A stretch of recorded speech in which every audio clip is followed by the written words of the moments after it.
here today because we believe in the sanctity and the importance of home ownership, and we also believe in getting this economy on the right track.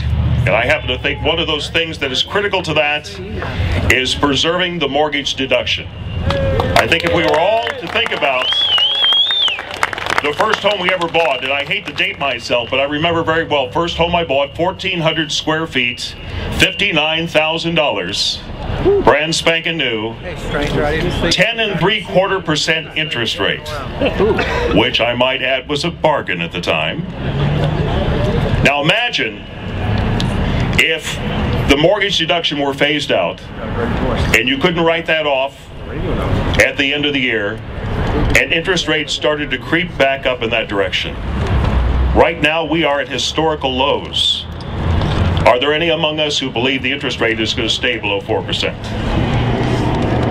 It's just a matter of time before it begins to go up, and who knows how high it's going to go. So let's preserve the things that give young people the opportunity to buy that first house, young families to move into that second or third home, and most importantly, in my mind, let's keep those who build homes for a living, all these construction jobs that have gone through a really, really difficult time over the course of the last 5 years, let's get those people back to work.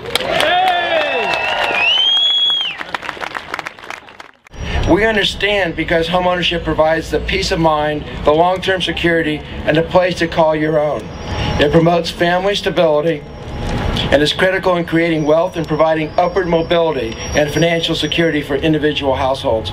It is part of the American dream.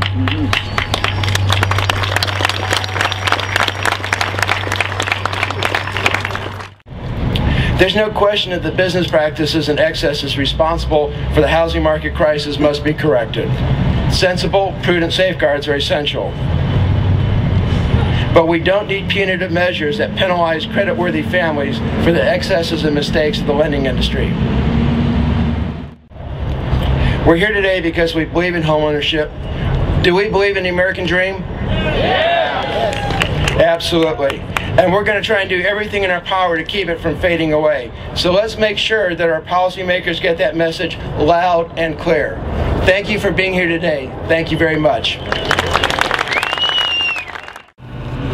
You know, I always tell people, realtors, builders, we're in the shelter business, okay? We build and help people buy and sell houses. But a home is what the people in the house make of their relationship with one another. But when mom or dad or grandma and granddaddy have to rush out to that second job, or they're stressed about how they're going to make ends meet, it makes it so difficult to build and nurture the home. Well, I'm here to say homes are essential to our quality of life, and that means affordable home ownership opportunities are essential, no matter the administration in D.C., no matter the session of Congress, at all levels of government. We have to send the message, not just today, not just on Election Day, but each and every day, that affordable opportunities to buy a home is a priority, must always remain a priority. Thank you very much. I grew up as the son of a preacher, and we lived in a parsonage. And that meant that the people from the church would always come into our house because we didn't own it. And when we finally got our own house, my father became the king of his castle. And I will always remember what it meant for us to have our first home. I think that it's important for us to recognize as municipal leaders the importance of the tax advantages and the tax increase in taxes that home ownership brings to us. And so we're here today to stand with you in solidarity with you, saying that we want to protect everything that would cause home ownership to remain as a staple of American society. Now, somebody told me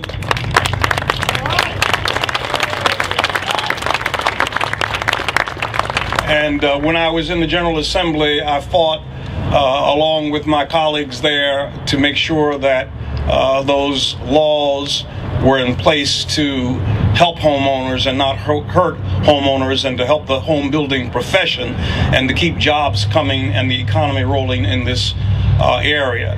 Now, I heard that this was a nonpartisan crowd, right? Right. So this is what I'm going to do. I'll tell Obama, and you tell Romney to leave us alone, and let's make sure that we don't have any change in the homeownership deduction. Thank you so much. Welcome to Richmond. I stand before you as a proud husband, father, and now a homeowner in the Commonwealth of Virginia.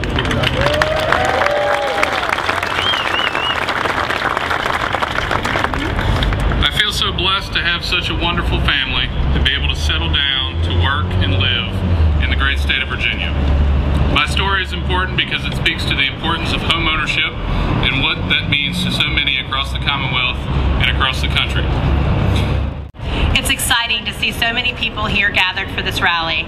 It shows that people do care about home ownership and housing opportunities. And it shows that although our industry has faced difficult times, people understand you have to stand up for the things that are important. First of all, how about a nice hand for all of our speakers today? They did a great job getting the message out. And because I know that they really could use your support, how about a big cheer for homeownership and housing opportunity and all those here who helped make that happen.